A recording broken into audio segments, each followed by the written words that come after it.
Eventide Entertainment presents The Drive-In, hosted by Aaron Lopez.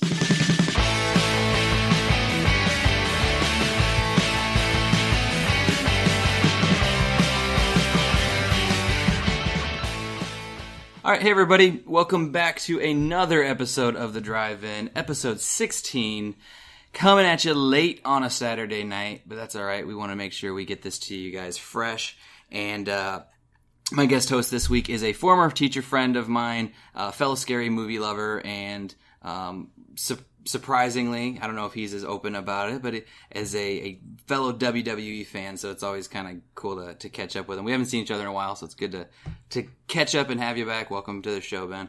Hey, how's it going? Good to be here. I am out of the closet as it comes to WWE, so it's okay to say it on. Awesome. So Ben loves a good scary movie, as I said. And to kind of what I always like to do. And also, you know, Ben, this is a perfect week for him because he is a history teacher and he loves scary movies.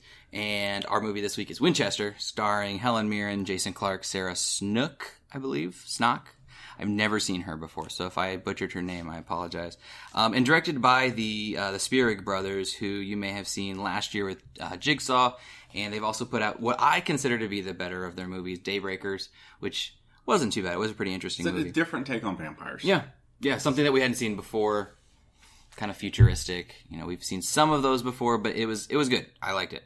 But that's not what we're here for. So I want to kind of get a little bit of connection to the audience for you, Ben. Let's hear what is your favorite scary movie? Or if you can't, give us a couple. I'm old school. In my heart of hearts, I'm a Halloween guy.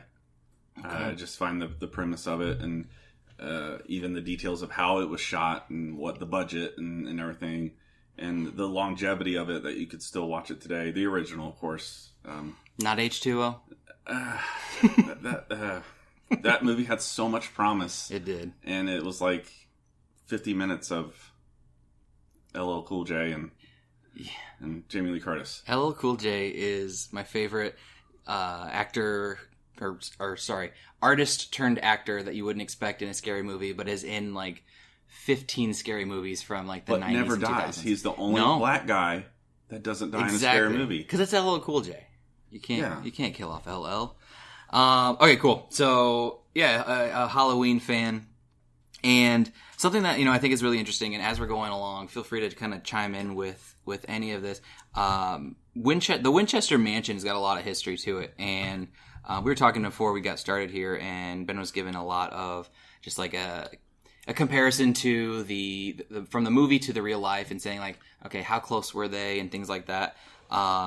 So we haven't gotten past our spoiler free, so we'll kind of hold off on any major. But overall, you think they did a pretty decent job, or were they way off the mark with keeping historical context? I would say it's based on how movies and producers tend to change things. It was a good 50-50 mixture of what's historically accurate and what's there to put in to make audiences jump and scare and make the story flow better. This is a real house. It's in San Diego, California. San Jose, California. Mm-hmm. Real woman. Long history. She... Now, whether the fact of debating, was she haunted by ghosts? Was she building the house to keep ghosts at bay? Or was she just, I don't know, mourning? Yeah. That's something that could be debated. Absolutely. All right. So let's get into our swing of things. So we've got a few trailers for you for the rundown, our coming soon segment. We've got 6, actually, which I was surprised. Pretty much every time I go to this theater, I get 7. So I was pleasantly surprised that they didn't give us a 7.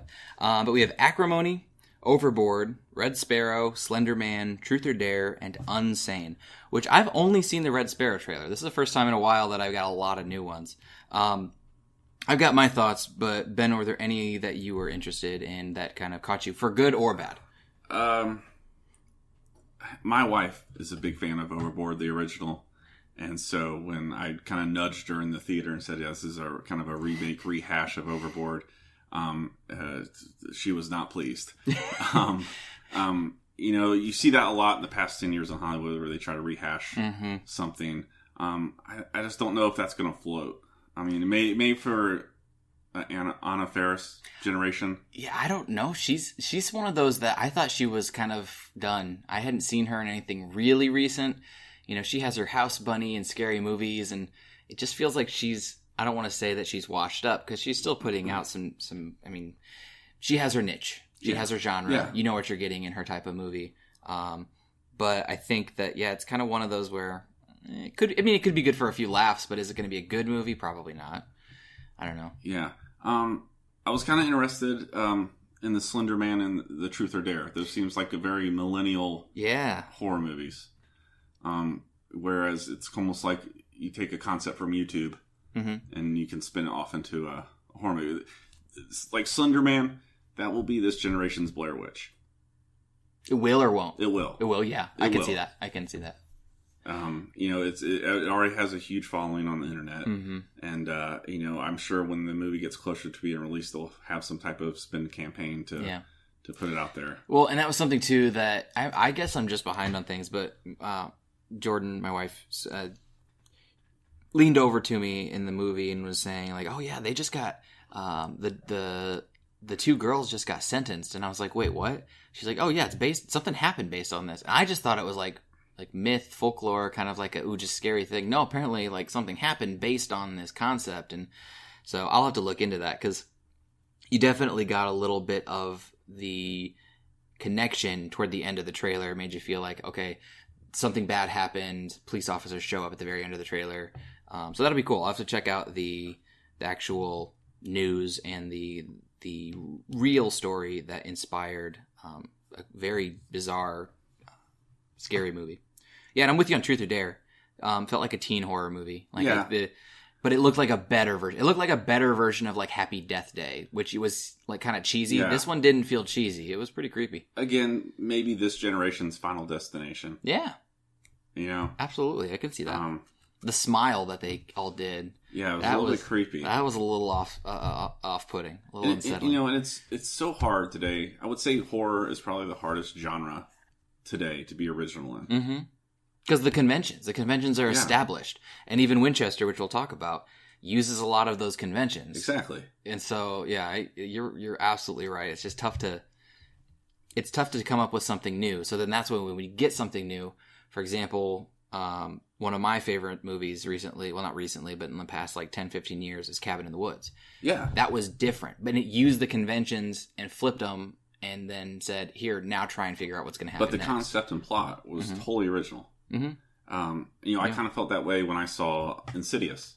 Yeah. Yes. Ghost story or demon story, but they talked about sleep paralysis, which is a totally new concept to people in the horror movie genre. Yeah, absolutely.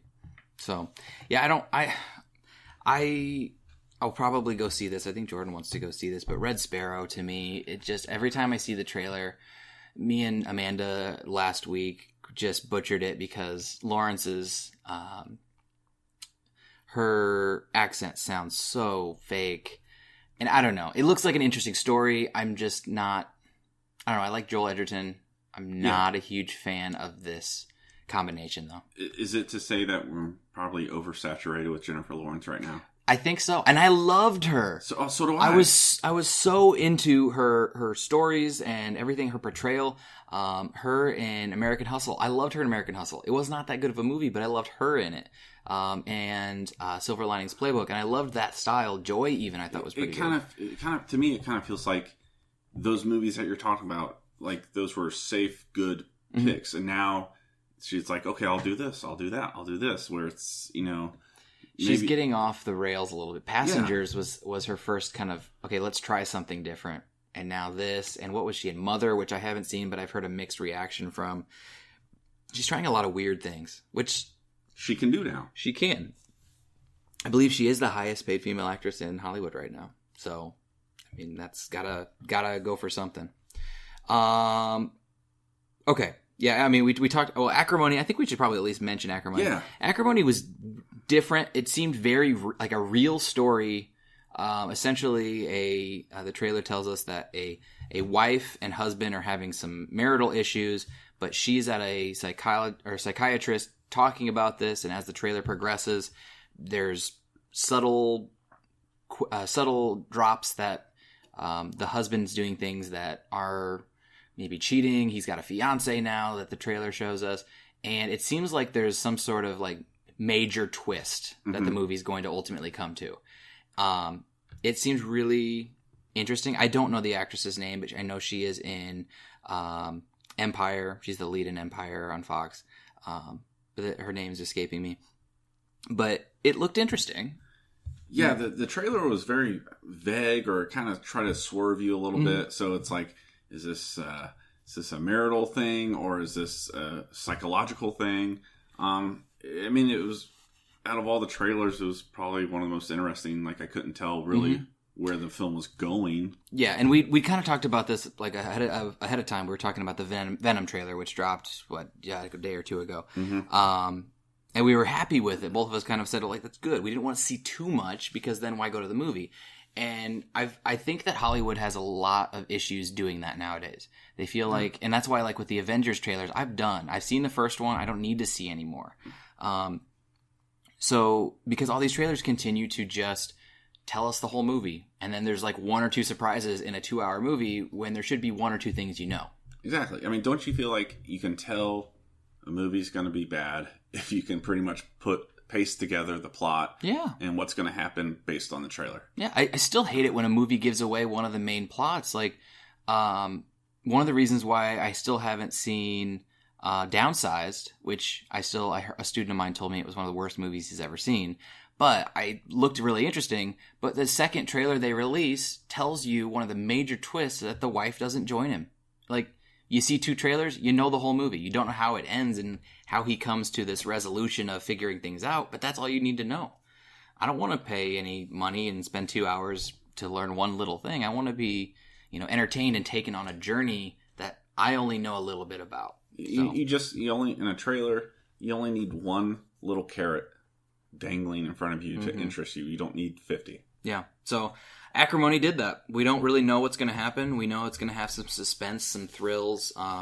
It looks like a real movie based on real issues, marital issues, and then a little bit of maybe a psychological thriller thrown in. So I'll be curious to see where that one leads. All right, let's get it going here. Our spoiler-free summary. This is difficult to, again, the past couple weeks we've done things based on real world events. This is inspired by a true story, but as we said earlier, as Ben mentioned, it's about a 50-50 split. So we'll give you the basic summary. We'll keep the spoilers away. If you want to see this one, though, I think you should probably see it soon. It's not getting good reviews, so if you're interested in it, go see it within the next week. It may not be in theaters for much longer. But here's your spoiler-free summary.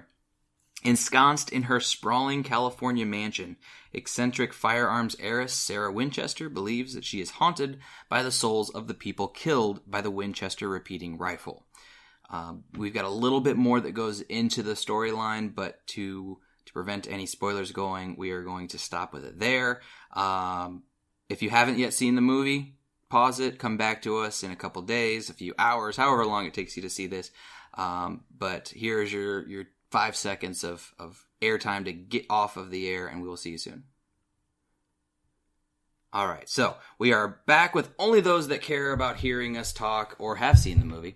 And first, just before we get into the plot, what were your general thoughts? What were your expectations coming in?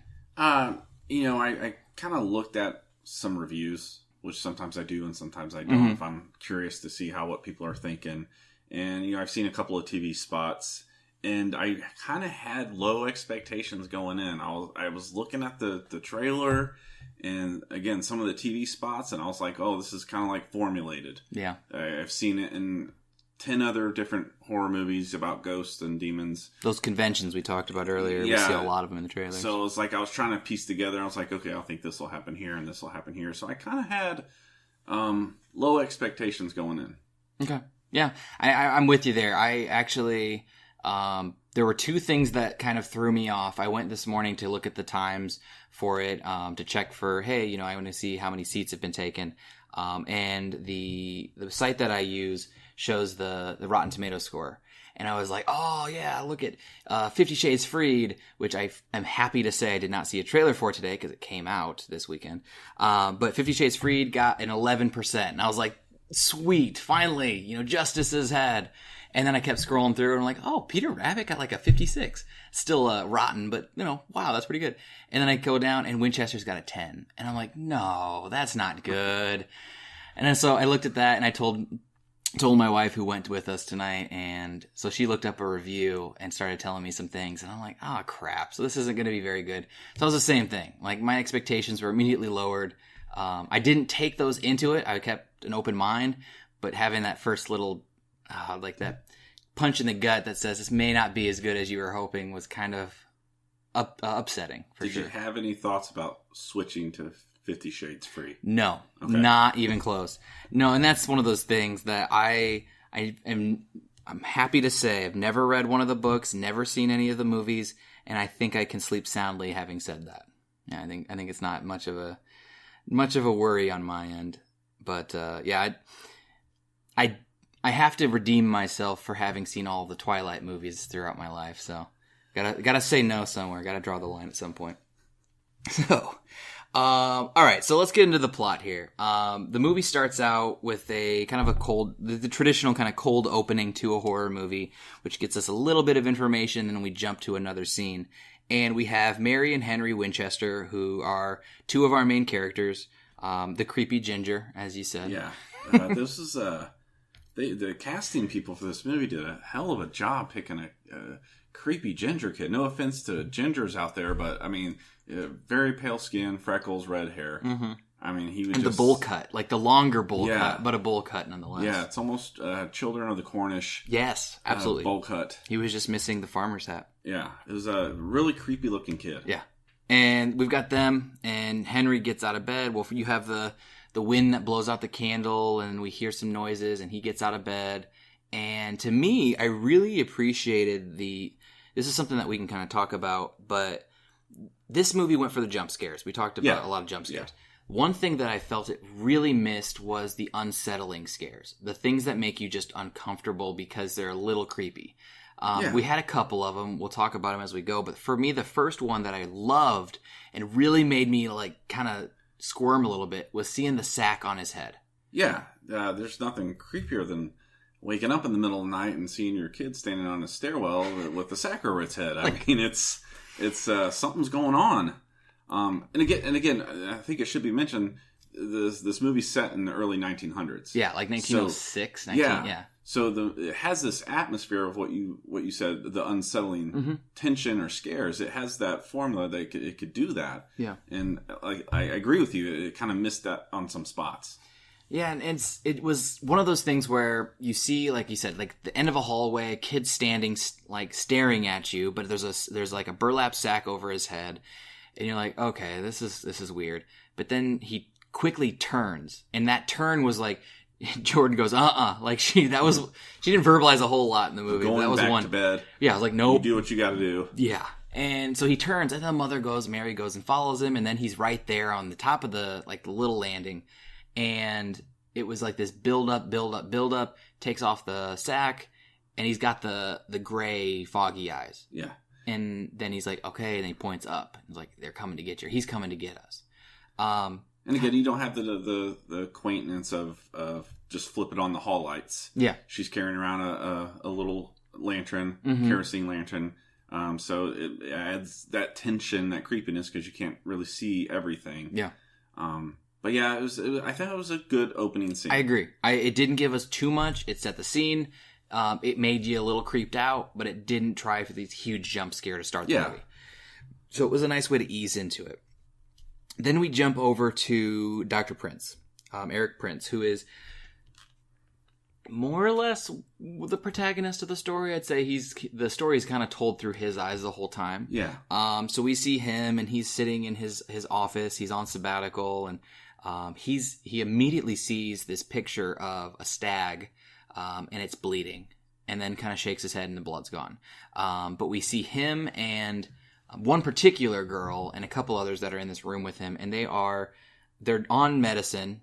I say medicine loosely because it's poison. Like Yeah. even on the label says, I don't remember the brand, but something poison. And I was like, oh, that's bizarre. I mean, I understand the concept of the medicine of the time, but I was like, okay, he's poisoning himself. He's having a raunchy Friday night for 1906. Yes.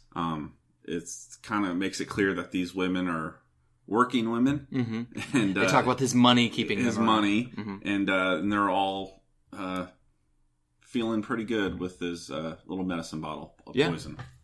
And he does something, and I think we have to talk about it because it gets mentioned again later, but he does this conversation about the mind and the reality, and your mind sees one thing even though it knows it can't happen. And he folds a piece of, basically like a dollar bill, he folds this bill over a few times, and then like kind of puts it on his two fingers, and then removes one of his fingers, and it clearly should tip over. It doesn't though. And the girl's like, oh, how do you do that? That's so amazing. He's like, it's all about the mind. He's playing mind tricks with her. Hold on to that because that does come back later in it, and I think in a conversation with Winchester or Sarah. The key word that he mentions it's illusion. Mm-hmm. It's an illusion, and that's kind of one of the motifs and themes of the entire movie. Yeah, is fear and the mind's use of it and what it sees as a reality and what it is making up as an illusion. Yeah, because I would say, and we'll come back to it, but I would say that 3/4 of the movie, his character is pretty dead set at what he's seeing is an illusion. Yeah. Yeah, he's the non-believer for the majority of the movie. He even says at one point, he only believes what he can see and study. It's science versus spirituality. Yeah. And so now we have one of the lawyers who comes and knocks on his door. Lawyers for the Winchester estate. They are kind of, it's like a board of directors versus her, and they want her out because they don't think that she's of solid mind and body. And they're telling him, if you go here, she has asked for you to come and be this assessment. We want you to go as well, and we'll pay you double what we agree to pay you if you give the correct assessment, kind of hinting that they want him to, regardless, say she's insane. So he's like, all right, I'll go. And we get to the mansion. And what were your thoughts on the look of the mansion? I think they did a really good job from what I've seen in pictures. Mm-hmm. They did a really good job of recreation. I read somewhere that most of this movie was not shot at the mansion. I could tell because it was CGI'd like crazy to me. They did say that there were some particular shots in the film that they were able to shoot at the mansion. Oh, that's awesome. But I did not know for the most part, this was all a recreation, whether it's practical or CGI. I'd be really interested to find out what scenes they did there. Because there's one particular scene, and we can talk about it here. It's when we see Prince goes into, he's met by Mary, or Marianne. Is it Marianne? I think I keep saying Mary. Let's double check that because I don't want to do that the whole time. It is Marianne, so sorry. It is Marianne and Henry, not Mary and Henry. But Marianne meets him, takes him into this study, and almost immediately, and if this study is one of the places, I swear to God I saw something that probably wasn't supposed to be there. So you have Prince's character who is sitting, and then he stands and walks across the room when he sees something odd. Mm-hmm. He stands, and his reflection is already there before he stands in that mirror. I did not see that. I caught that, and I was like, "Oh, that's cool." But then there was nothing with it. I'm like, "Oh, that was unsettling." That was one that you weren't supposed to see. It was like just moved, and so if you imagine a mirror behind me, and if I were to stand, you'd see my head come into the mirror and the reflection. He wasn't standing yet, and his head was there. The head didn't move at all when he stood and walked over. Really weird. So I'd be curious to see. I'll have to look that up and see if that was one of the areas that he was there. But got off a little off track. So the mansion, I don't know. I liked more of the bird's eye views of it. When it was showing it right, kind of profile, like you're coming up to it, it looked really, really fake. It looked cool, as far as here's the pieces of it, but it had almost a film over it, in my opinion. But could you imagine being the production designer on this film, and it's like, look, we're going to do this film about the Winchester Mansion.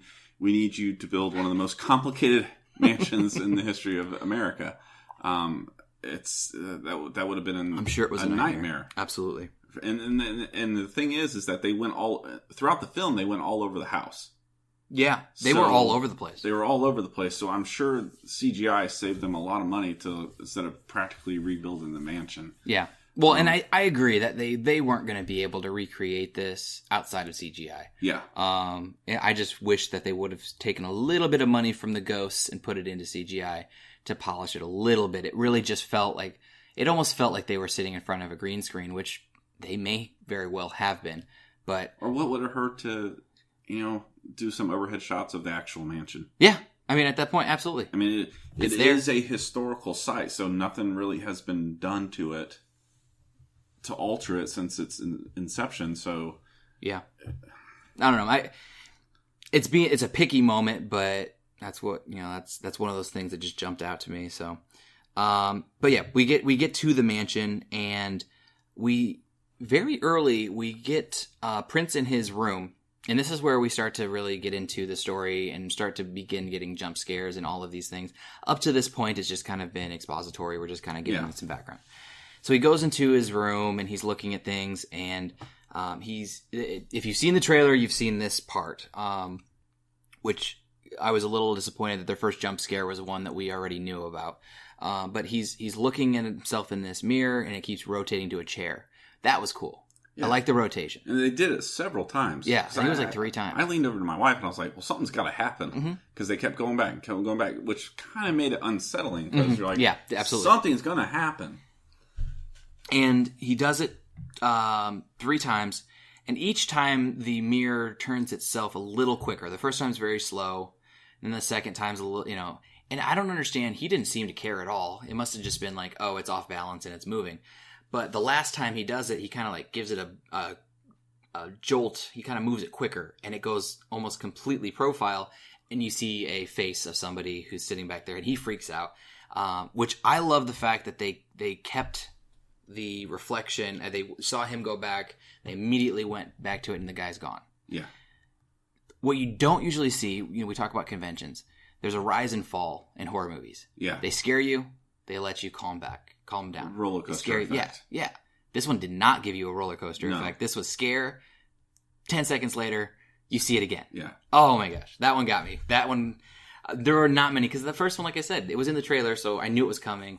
Jordan jumped. I think I saw a few people in front of us jump. But I was like, I knew it was coming. The second one, I jumped.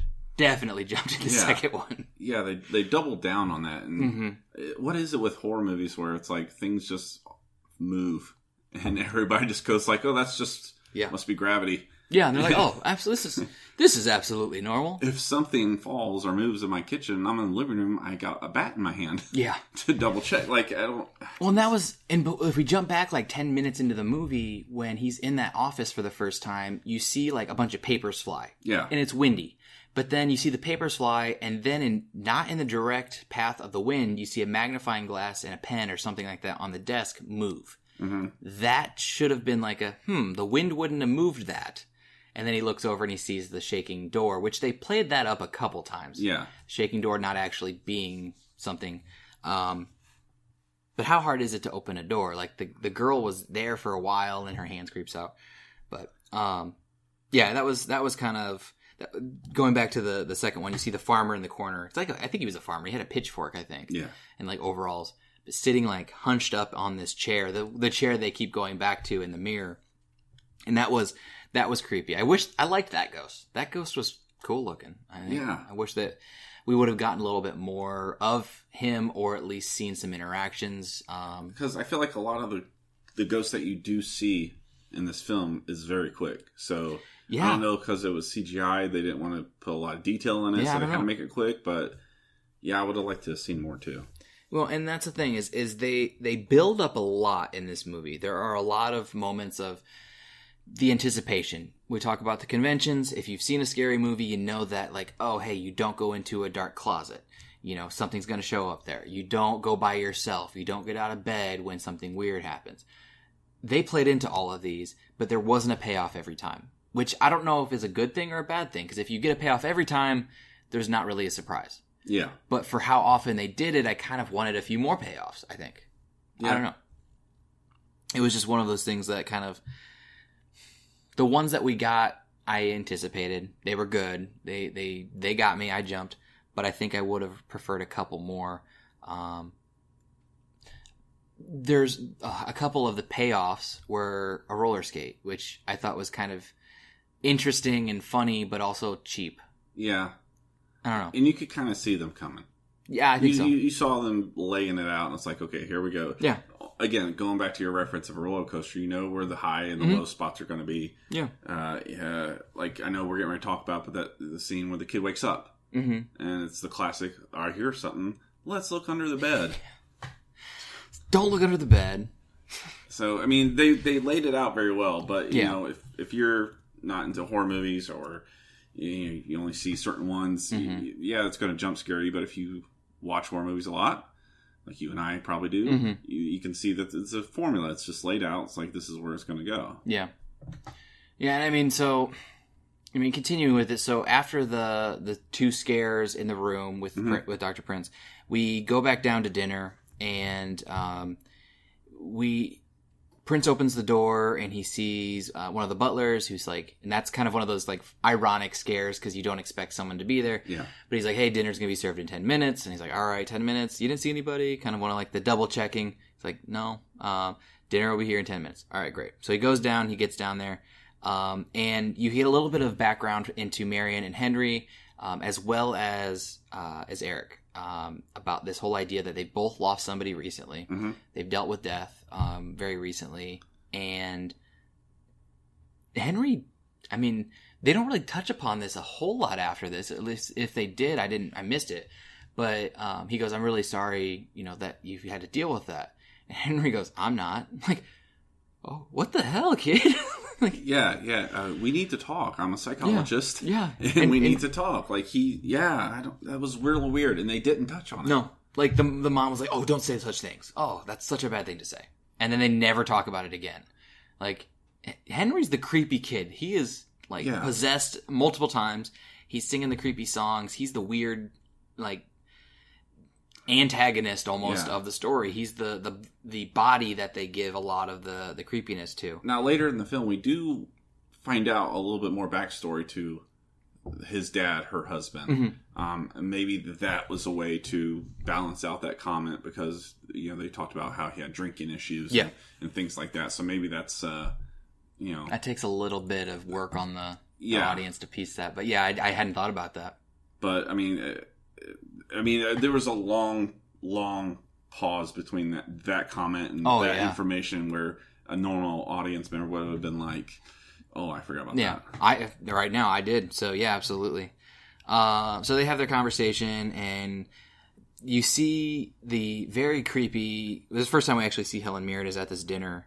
And she's walking around with this veil on her face, looking like somebody out of Insidious. She looks like a ghost. Like she looks dressed in all black, with this veil and like the white underneath it. And they did have a scene before where it was kind of a far away. And it was that night. She had that classic. You saw it from far away, and she was just walking down a hallway with a lantern. But it was almost like that classic flowing, like gliding, Yeah, but you knew that was her. But again, full dress funeral garb.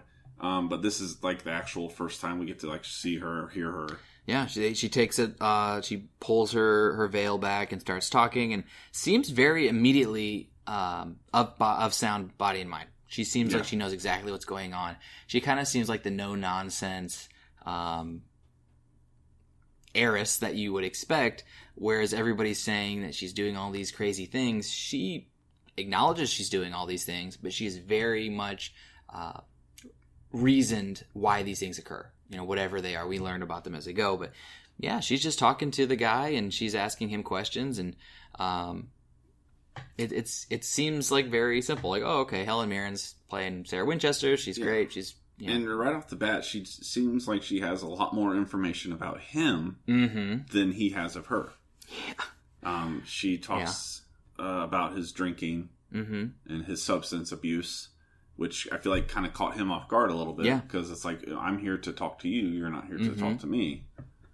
Yeah. And so, and it's kind of one of those weird, I honestly, we saw the movie a couple hours ago. I don't remember what happened between, and maybe it's because nothing did, but between dinner and when we hear the bell ring, because that's the next kind of twist.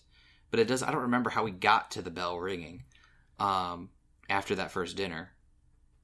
Oh, nothing's coming to my mind. But he goes to bed, and it's, to me, this screamed Insidious. Yeah. When Prince first gets into his room, he looks and he's like, "Oh, what's this?" And it's this little kind of like sign on the wall that has these 5 pipes with where they're leading to, and each of them, she's like, "Yeah, if you talk into," it's like an intercom system, old it's 1900 more intercom. Sophisticated, 2 coffee cans and a string. Yeah. And he hears some sounds after hearing the bell, which wakes him up. He hears some sounds coming from the garden room, and he looks into it, and he's getting real close. He turns his head to listen to it, and you see this damn little, like, finger, creepy. Like, this was one I did not like. This, like, old finger, kind of with its long nail. Little long-ass finger. Yeah, and it, like, comes out, and I heard you go, "Talk about a wet willy." Like, yeah. And that's what it was. That's the way they set it up. That's what it looked like. He was going to stay there and keep listening, and his finger was just going to go right into his ear. And he pulls away right before, and he looks back, and it's not there, of course. But it's coming out of the garden room, so he wants to go see what's in the garden room. So he leaves, and immediately, he shouldn't, because leaving after the bell, which now this is the second time we've seen that this bell rings at midnight. Mm-hmm. Big bell tower. Which actually we can talk about now or later, but this bell tower really existed, and this is one of those differences between the movie and the reality of it. Do you want to talk about that? Maybe we should save it for later. Okay, well, we will. The implications of what happens at the end That's of the movie. That's true. Yeah, we'll wait on it. But we need to talk about it. Have we touched on the 13 and the boards? No, not yet. Why he can't get into the garden. That's right. No, we have not yet. Go ahead. So he is told by staff that he sees all these doors that has these wooden blocks across it, and each board has 13 nails in it. Mm-hmm.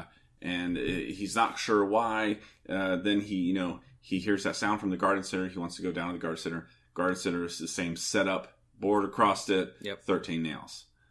We later to come find out that's what's keeping the spirits in there. Mm-hmm. That's the only way to keep the spirits locked into these rooms. Yeah, that number 13, which actually there was a lot of use of 13 in the actual Winchester house. Now, if that was for the same reason, but you see a lot of things like there's the 13 hooks, the 13 nails that the movie utilizes, but the actual house itself. That stairwell that she went up that was kind of like a maze. Mm-hmm. I read that there was 13 steps for each walkway. Had 13 steps. That's cool. So again, another spiritual kind of superstitious. Well, and he even Prince even calls that out and saying like 13 isn't like a demonic number to fight against demons. And she's like, no, it's not a demonic number. She calls it like a spiritual number. But she acknowledges that 13. You wouldn't expect it, but it works. Yeah. Like, we found it works. He goes, and in this same night, he goes to try to get into the garden, can't. On his way back, he stops and sees Sarah in a room, and she is, like, messing with this box, and he's kind of like, he's doing his job. He's trying to see, okay, she's doing some weird stuff. And he was told at the beginning of the movie, her quarters are off limits. Mm-hmm. Nobody's allowed there but Sarah Winchester. And, of course, old house creaks, and immediately he freaks out. And I thought this was funny, because he's, like, creaking, and then he walks one way, and then creaks the other. And he's like, crap, like, where am I going to go? He goes into this little creepy closet, not even a full-size closet. Like an alcove. Yeah, it's like the Harry Potter under the steps kind of a closet. And he goes into it, and I'm like, crap. Okay, here's another scary part. And it was very quick, but we get this little, like, almost like a little kid crawling in, like, a red filtered light, crawling up the stairs at him, and he's like, nope. It's one of those, like, oh shit moments. He's out of there. He's out completely. And I I actually laughed more than I got scared with that. A little bit Insidious. Oh yeah. Just a real quick boom, and then scare, and he's out. Which we will come back to these steps a little bit later. But yeah, I think it made sense. The red light will come back a little bit later, but it wasn't completely clear why that was the kid. And I don't know. It was just one of like hey, we're going to scare you because we're in a closet. Yeah. But the stairs made more sense later on. But I did feel like the writers were leaving breadcrumbs. Yeah. Yeah, they were. It just wasn't, it's a great opportunity. He's in a small closet. Boom, jump scare. They were leaving breadcrumbs for eventually, bringing the movie full circle. I fully anticipated for him to because he was looking down at the crack in the between the door and the floor to see when she was gone, and I expected him to come back up and turn, and then something's right over his shoulder. That's what I expected. So I was pleasantly surprised. That was a convention that they twisted a little bit, gave us something else with there was a sound, and then he looked and down the stairs, and that's when we get the kid. Let's see. So, continuing that, is this the same night with Henry and the jump? So it continues. He needs to get some fresh air, I guess. So he goes outside, and we see Henry again. This time, though, this was the roller skate. Yeah, a lot happens at night. Clearly, this is one of those big nights, and I feel like it's important to mention. And I think they did a great job of doing this, whether it's through sound or visual. Constant construction. Always. Going on at this house. Constant construction. So when he goes outside and it's well past midnight, there are people out there working, sawing, hammering. And I feel like throughout the whole film, they did a good job of that. Because you'd be in a room and they'd have a scene and you could hear hammering going on somewhere. Subtle, but yeah, it was there. It's very subtle. But it was there to acknowledge that this house had constant 24/7 construction going on. And they call attention to that early, too. He's like, we've got construction going on night and day. Yeah. And then at one point, too, I think this is either after the night that we're on, but he talks to kind of the foreman. We don't really know who this guy is, but we know he's there, and we know that he knows a lot about the house and of Sarah, but he's saying, you must make a lot of money on this construction night and day. And he's like, I'm not here for the money. I'm here for Sarah Winchester. Which was Angus Sampson, who might remember from Insidious. Oh, he was actually, yeah. Yeah, he was Insidious, Mad Max. If you watch Fargo on TV. Okay. Yeah. The TV or the TV. He was on TV. I haven't seen the TV one. Yeah. I need to. I've heard of the first season in particular was very good. But yeah, so we definitely, I'm glad you pointed that out with the constant noise, because it's something that they acknowledge a couple times, they talk about, and they utilize in such a way that it's not a distraction. But if you're looking for it, you're paying attention to it, you hear it. But it's there. It's there, yeah. Okay, so he goes out. The kid hears noises. Henry hears noises, and he looks over the edge of the bed that we were talking about earlier. And this roller skate goes flying across him on the floor. And I'm like, the damn roller skate again, because we see the roller skate pop up for the first time when Eric is in the carriage on his way to the mansion. He's looking at this catalog, and he sees roller skates, and he kind of laughs aha, look at what they're doing now. Yeah. And then they even refer to it later on at the first dinner, you're doing roller skates now.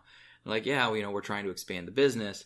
And Sarah Winchester says, even roller skates seem to have some dangers to them. So the roller skate isn't completely coming out of, left field. Yeah.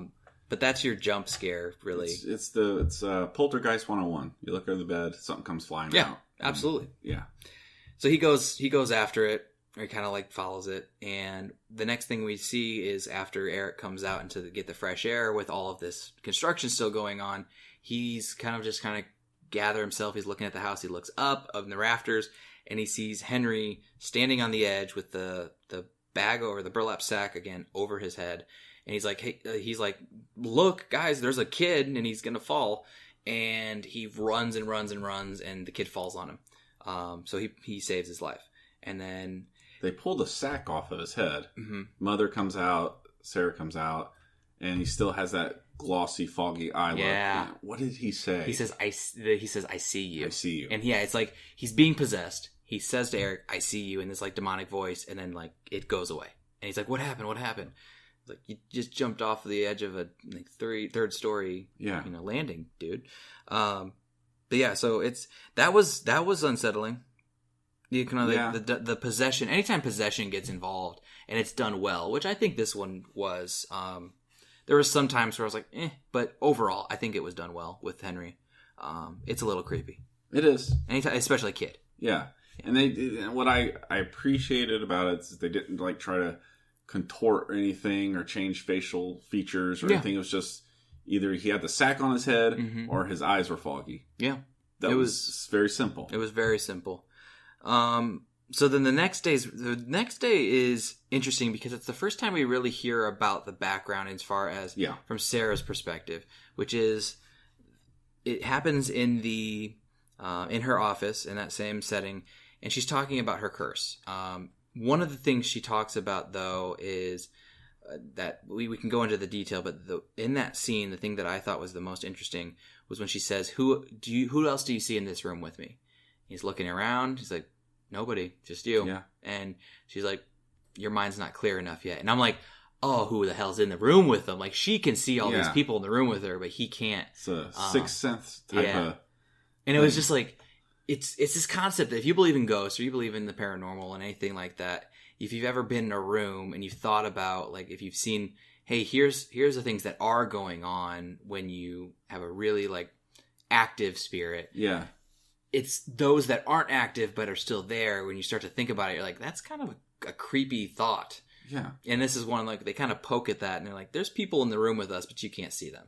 I can, you can't. Yeah. And he just brushes it off. He's like, that's kind of weird, but he continues. Which brings me to two questions. Was she trying to infer that his drug use or his alcohol consumption was not making his mind clear to see these apparitions? I think, yeah. And then she had his drug paraphernalia removed from his room later on. I don't know if that's what she talked about, that he's not clear enough to see. Well, and it took a while. Well, I mean, we'll get to that specific moment, but it took a lot for him to be, quote unquote, clear enough to see all of this. Like I would say 3/4 of the film. But not exactly, which we'll get to in a little bit. Yeah. So I don't know. We'll get to that. We'll hold off on that one too. Second question: do you believe in ghosts? Do I? Yes, I've got some creepy ghost stories that I could tell you. I mean, why not? I mean, this is a moment. So, okay, humor us for a second if you're into ghost stories. Otherwise, we'll tell you in the description when you can get back on track to listen to the trailer. So this is at 46 minutes. All right. So we used to, when we were in Iowa, my wife and I, she lived in an apartment and I would travel back and forth when I was teaching in Illinois. And the worst experience, or the most active experience we had, went up to her one weekend and we went to do the dishes after making dinner and we couldn't find the little stopper. And she had one of those older where you couldn't do anything as far as like cleaning or like stopping up any of the water without the stopper. So we're looking for the stopper and I'm like, do you know where it is? Like, I can't find it. She couldn't find it. We asked her roommate, couldn't find it. We usually put it just right above the sink. And so the sink, we looked, nothing. Later that night, it's sitting there. So it was like this clear big metal stopper wasn't there, and then it was there. No one touched it, and it was like, it would have been for 3 people to look in that spot and to not see it, and then for it to be there later. It wasn't just like, oh, we just glanced over it. So it wasn't there, then it was. So needless to say, we didn't do the dishes that night because it was later on, and we were like, we'll do them later. Can wait later. So the next day, she goes to work, and I am like, you know what? I'm waiting for her to come back. She's, serving, and I'm like, all right, I'm going to go do the dishes. She'll be happy to see that they're done when she gets home. So I grab the stopper, which is there, put it in, start doing dishes. About halfway through, I have this feeling to look over my shoulder. I look over my right shoulder, and you know those garbage can lids that are like hinged at the top and they sway back and forth? You like put something in and it kind of sways back. It's violently shaking back and forth. And then immediately, well, not immediately, but like 2 or 3 seconds after I see it, it stops in the dead center. Not a slow come to us, no windows are open. Because those things usually don't stop. No, they sudden stop. They come to a slow stop. Yeah. And it stops dead center. And I'm out of there. Nope. Drop the dishes in the sink. Run into her room. Shut the door. Like, if that's going to do anything. And then I call her freaking out. And she laughed when she got the voicemail. She's like, what is going on? I'm working. And I'm like, Jordan, I'm out of breath. Like, it terrified me. And I'm like, okay, I got to explain. Okay, and I tell her, and she's like, well, keep the door shut, and, like, she didn't know what to tell me. And so it was like, okay, that was really weird. Well, that was the last time that happened there, but at that same apartment, a couple of visits later, we had a lot of things were turned on and off. Like the TV we would turn off, and then we'd leave the room, and it would be on. We had a lot of things that were just moved. A lot of things that were like clearly where they should have been, and then weren't there. They were somewhere else. And there was only 2 people in the apartment. No one would have moved them except for it. And it was really weird because we had a friend over. And so we went to Vegas, and we came back, and everybody, there's a medium that she not worked for, but did a project for in college, who said that, you brought something back with you on that trip. So some time passes by. I'm back in Illinois. She graduates college, moves in with me, and we're at another apartment, and I go on this trip with some students for a weekend. I come back on a Sunday evening, and she says, I text her, I'm like, hey, just got back, the bus, just waiting for the kids to leave, I'll be home in a little bit. She's like, all right, cool, I'm going to take a shower before you get home, and I'll let you know, I'll be done before you get back, but just, if I don't text you, it's because I'm taking a quick shower. I get home, and she's still in the shower, but the door's open. The door's open probably like 3 inches. And I'm like, why would she leave the door open? That's stupid. Like, okay, I know I'm coming home, but I'm like, why'd you leave the door open? And she goes, what? Like, the door was open like 3-4 inches. She had deadbolted it, and she had like locked it and did the chain bolt. Neither of those were done. Door was open. And she's kind of one of those people that's like, okay, if I'm in an apartment by myself and I'm going to be in the shower, I'm going to lock it because, you just never know. And so that was open. Sometime later, the same apartment, we had my uncle and... I really hope you're getting like a rent discount for poltergeist activity. It keeps happening at these apartments. Luckily, nothing has happened at this apartment. But yeah, so another time, later on, I have my uncle and his soon-to-be fiance. They were just dating at the time. And we came back from a night of just kind of hanging out, had some drinks. Me and Jordan went to bed, and they were just talking. And about an hour later, we hear... like knocking on the window, and we hear like rocks, kind of like a, hey, wake up, and like our doorbell and everything's going off. And we're like, what the hell's going on? The door, apparently, they went onto this porch. It's like it was a little porch on the second story, so you basically could jump off. It's like 8 feet above the ground. And they said they went out to have a cigarette, and the door slammed. It's one of those heavy, kind of like you got to put your arm behind it, weight behind it to shut this sliding door. It slammed and locked behind them. And they're like, what the hell just happened? So they are like, yeah, it locked. We don't know what's going on. We let him in. They're like, yeah, that kind of sobered us up for the night. We're going to go home. And in that same area, about a week later, it's as if, the blinds on like one of those sliding where you twist the knob and it like twists the blinds. And I was coming around the corner from the kitchen to go into the room, and I looked over my shoulder again, and it looked as if somebody's hand kind of brushed the blinds. And I ran to the room, was like, Jordan, I think there's somebody in the house. Like, it felt like there was someone there. Ironically enough, that was the last time that happened, because we just, nothing happened anymore. But the fiance, soon-to-be fiance of my uncle, her little girl started having night terrors after that, pointing to the corner of her room, saying, and we never had anything happen to us again. It's funny you say that. My 3-year-old is doing that as we speak. Really? Yeah. Oh, that's really weird. I was laying in bed with him one night, and we were just laying there, and we were facing each other, and I could see his eyes weren't on me. Mm-hmm. It was like over my shoulder. Yeah. And, and I was like, I kind of turned my head a little bit, and I was like, what are you looking at, bud? And he's like, Stick Man. Oh, no. And I was like, I beg your pardon? And so I'm like looking in this corner, there's nothing there. And I was like, okay, well, let's tell Stick Man it's time to go to bed. And then we'll do that. Because, children, you don't know, but I'm of the belief that children have a way of seeing things that as adults we can't. Yeah, I agree with you. I absolutely agree. So, yeah. That was a good story. Yeah, we've had a lot of like those little weird things, and it's gotten to the point, and then we both worked you still work there, but a school that is apparently haunted. I've got an experience there too. I don't know if you do. I've had my experiences. That's mostly where I've had experiences. I had one in high school that really creeped me out. Being a teacher there now, the way my room's situated, it's near the restroom, and if I'm there late, parent-teacher conference night or something like that, it's that stuff that you think you see out of the corner of your eye.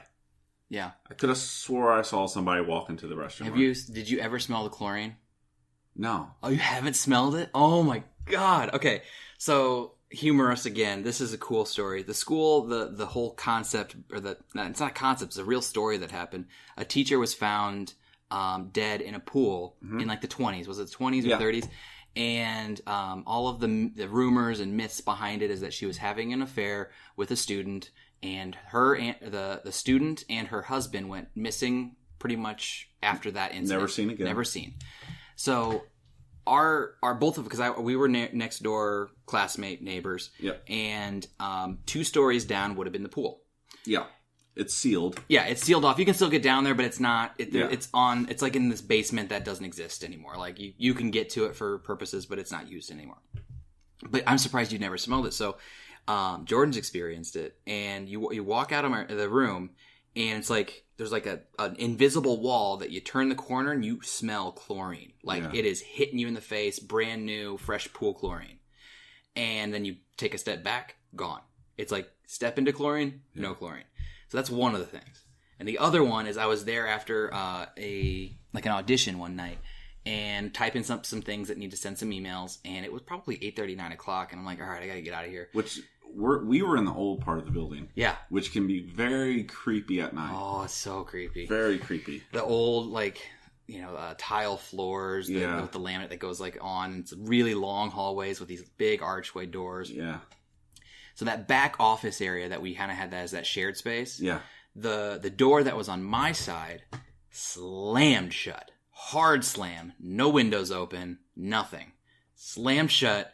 I closed my computer down, walked out, locked my door, and went home. Like, nope.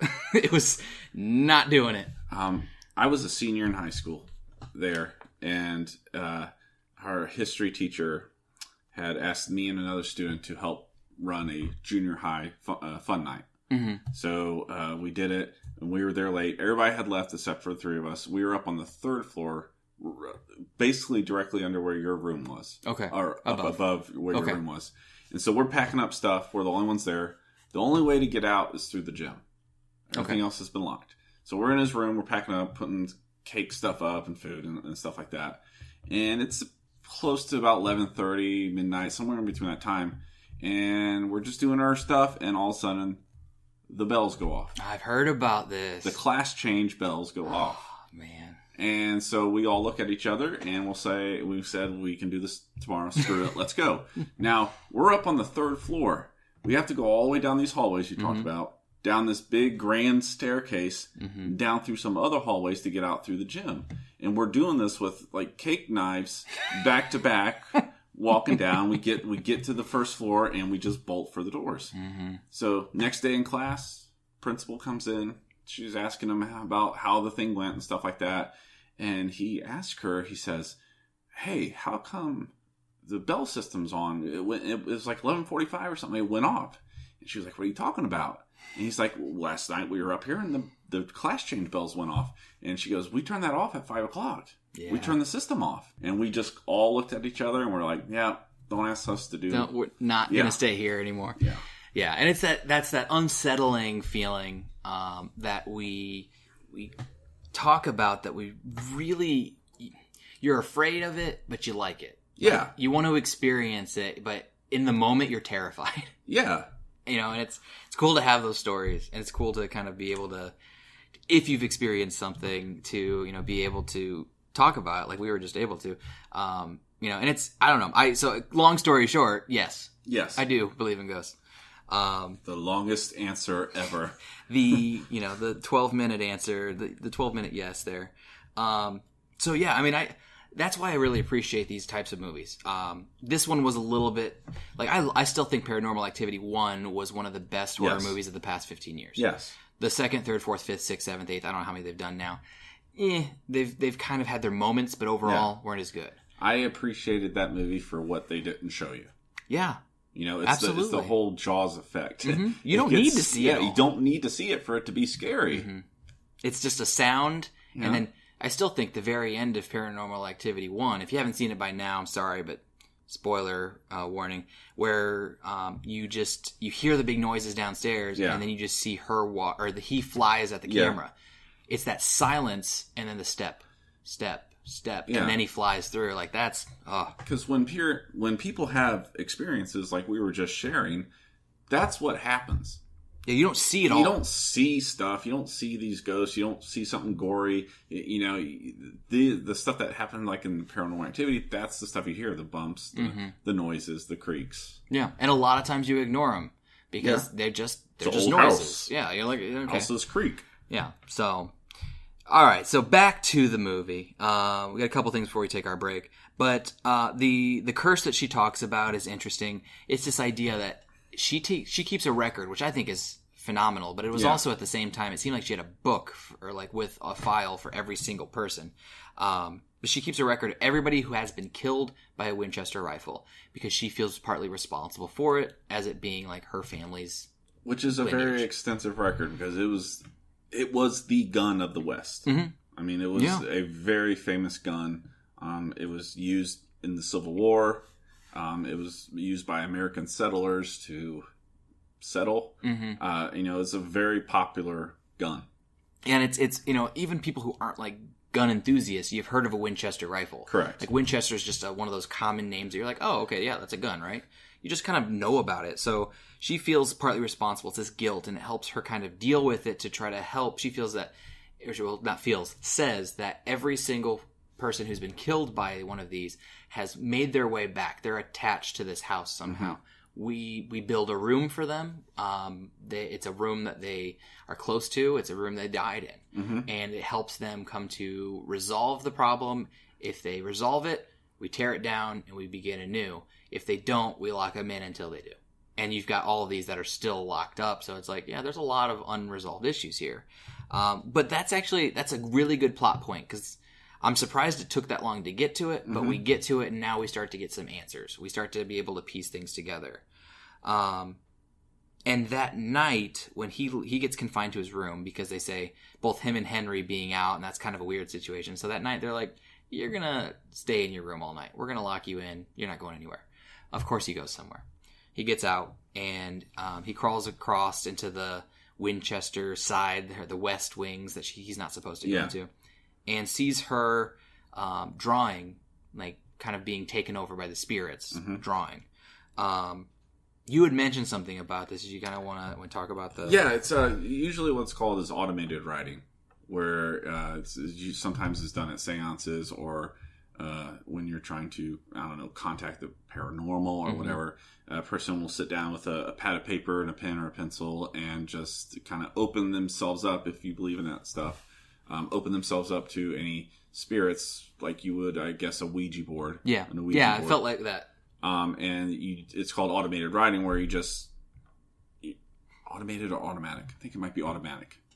And you just write whatever is being filtered through you in your hand and your writing. And then once the session's over, you sit down and look what notes or messages are being sent from the other side. Yeah, and that's what she's doing. She's sitting, she's got like her almost eyes rolled back in her head, and her head's up, and she's just drawing. She's drawing, she's not writing. And she's writing this, and this is one of those moments that if you've seen the trailer, you've seen this jump scare, but she's drawing, and Prince is seeing her kind of from this angle between the crack in the door. Yeah. And then all of a sudden you have like a face of one of the ghosts like jumps in front of him like, hey, what are you looking at? And we think it's the ghost. I'm pretty sure that was the ghost that is that we'll talk about here in a little bit. Yeah. But anyways, he freaks out and he runs away, like just runs. He's like, I'm out. He gets lost and he sees the hallway that we see a couple times with the many boarded up rooms. And he's very creeped out by that because he knows what that means, at least from Sarah's point of view. And so he leaves again. He's like, all right. And he eventually gets back into his room. And does he open the door? Is that when he opens the door and asks, or was that a different time? He opens the door at some point and asks, why do the bells go off? Like, yeah. And you have the two butlers there, and the one butler's like, because it's midnight. Yeah. He's like, that's the only answer he gave. But why? Well, because it's midnight, sir. I'm like, okay. They don't bring any other time. And that's kind of a creepy moment. But yeah, so he gets back into his room, and then the next morning we learn about some more things. But we've been talking for quite some time. Let's take a quick little moment. Let's go head to the lobby, grab our snacks, refill your popcorn, get a refill on that Coke, grab some more jujubes and all those fun things that you like, and let's see what's coming up soon from Eventide. You know, there's nothing quite as satisfying as a good conversation with intelligent company. Join comedian Don Smith every week as he sits down and talks with comedians, actors, filmmakers, writers, and everyday schmoes.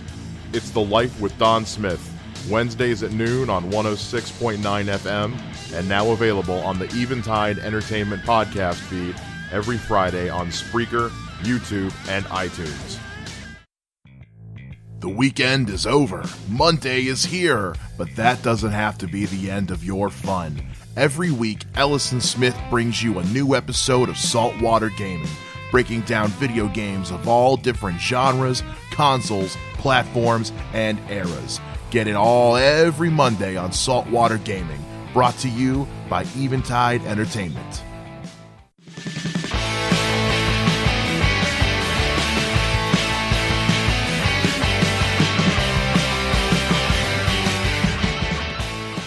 All right, guys. Thanks for sticking around for the last half of episode 16. We just got done talking about the night before.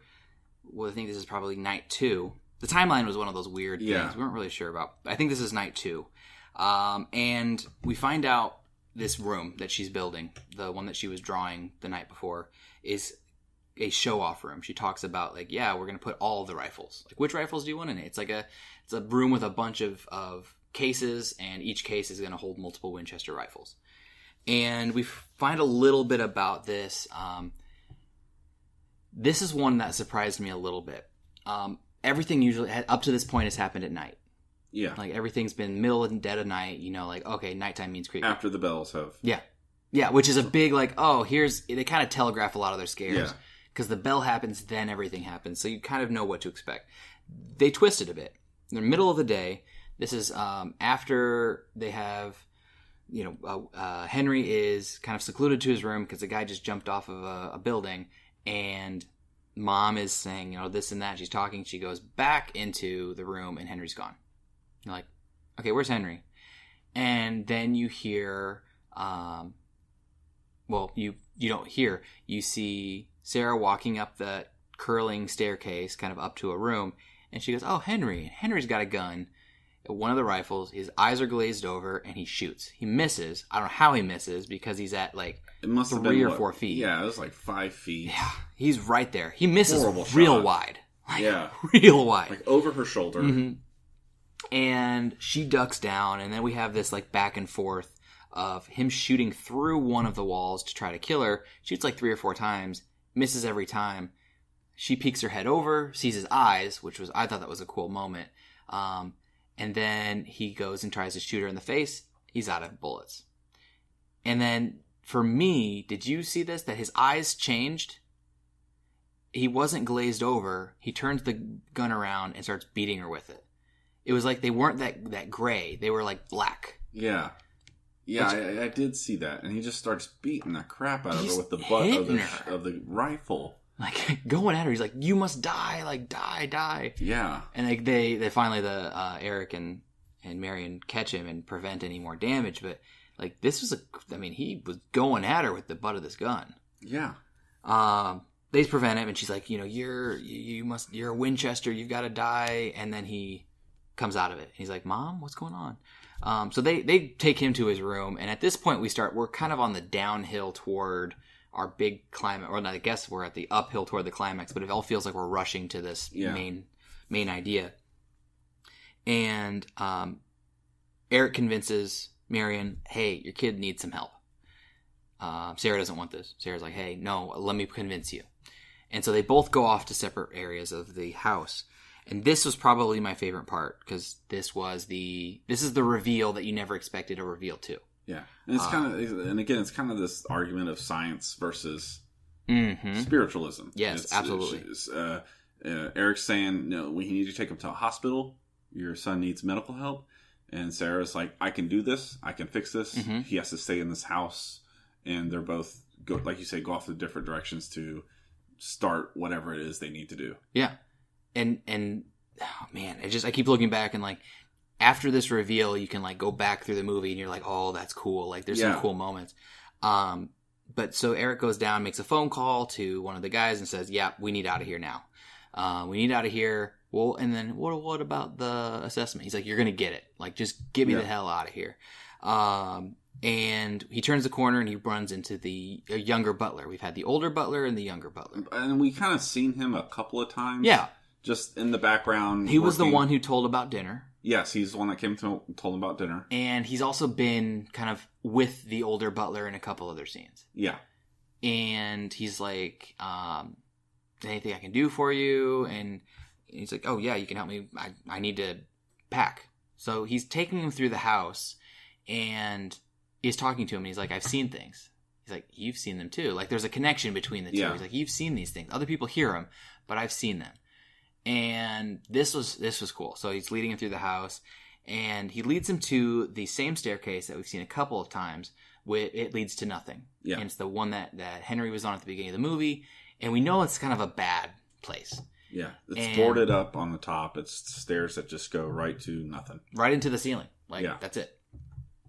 And he leads him there, and then he turns around, and the guy's like, nothing but like a burnt face, and he's like, the Winchesters must all die.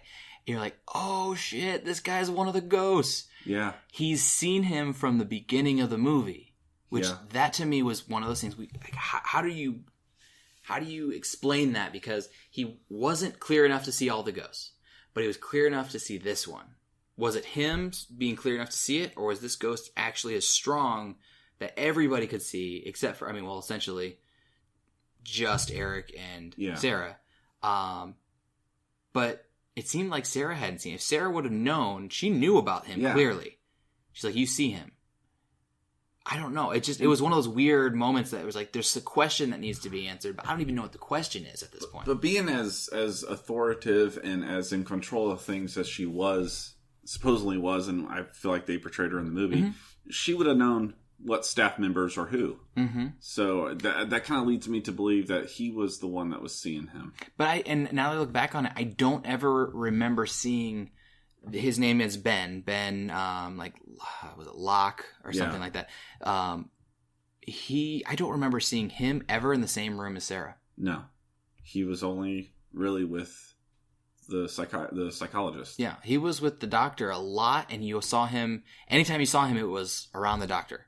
It was around Eric. It was with the older butler, but who was with Eric. Yeah. So yeah, that was one of those moments where it was like, okay, this is interesting. But he had no interaction with the older butler either. Never. So you could just been like, he doesn't see him. He's only there. He's part of the staff. He's there doing his job. Yeah. And that was one of those times we talked about earlier of Eric asking what time, why did the bells ring at midnight? Both butlers are there. You've got the older butler who says they're ringing because it's midnight. And you have the younger butler who's there, doesn't say a word. But then he is also the one who tells him about dinner. So he's been there. He's been interacting with him. He's seen him.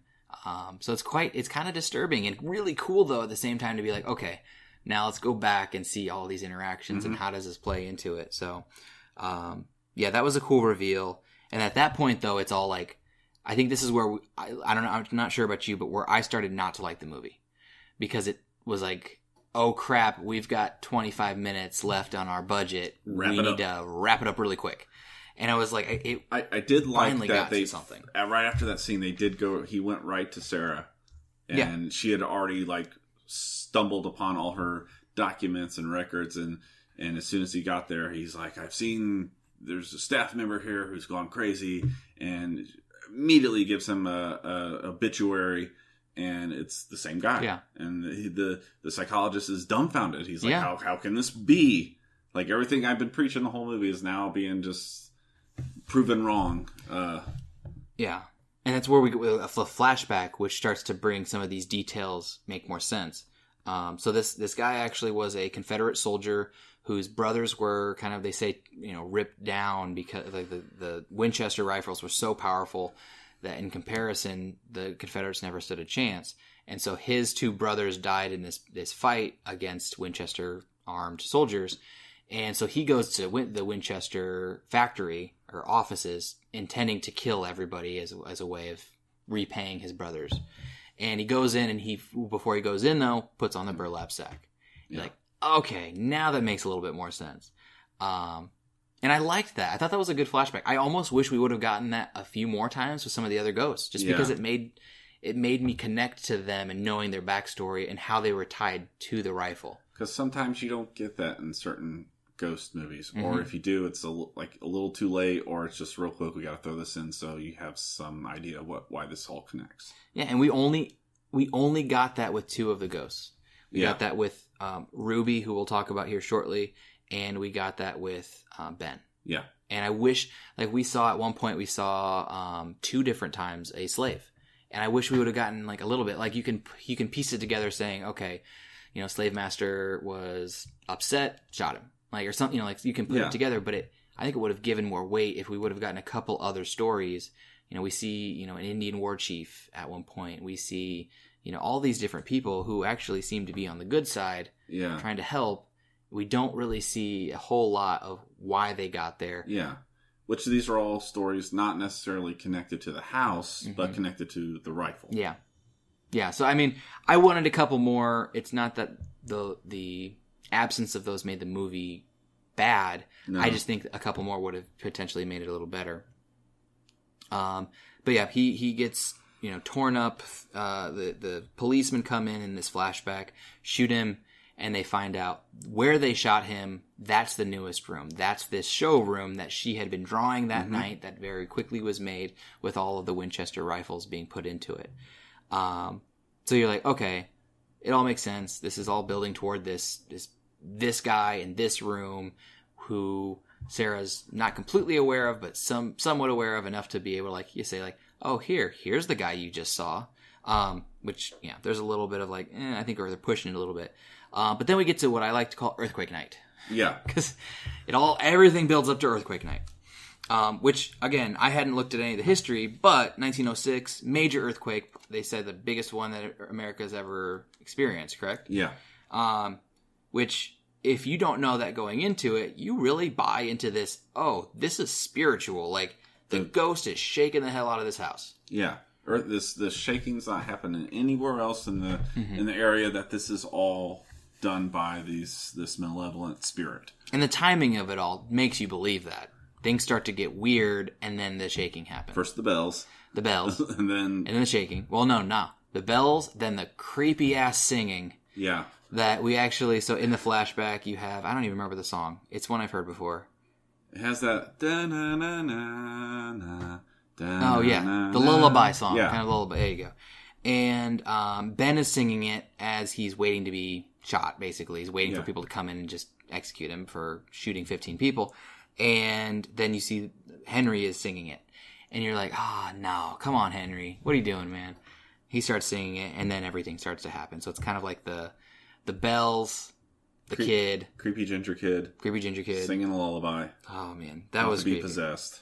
I was just like, no, stop it. Don't do it. But we get to that point, and then the earthquake starts to happen. And it felt so rushed. This last scene, and it didn't always make the most sense. And it was like, then there was like paranormal activity that we didn't see anywhere else other than like little shaking. And then all of a sudden there's like levitation of things. I don't know. It came to a very quick head. But before we get to the very end with that, we find out about Ruby and Eric and his connection too. We failed to mention, which is not a huge deal that we haven't talked about before, but we have to talk about now. Eric died for 3 minutes. He was killed by a Winchester rifle. And so was his wife. You want to talk about the backstory there? Yeah, they give us what I liked about this movie was that they gave us little breadcrumbs along the way. There's a lot of them. They didn't give all the information right up front. They just give you a little breadcrumbs. So his wife was suffering from some type of psychological disorder.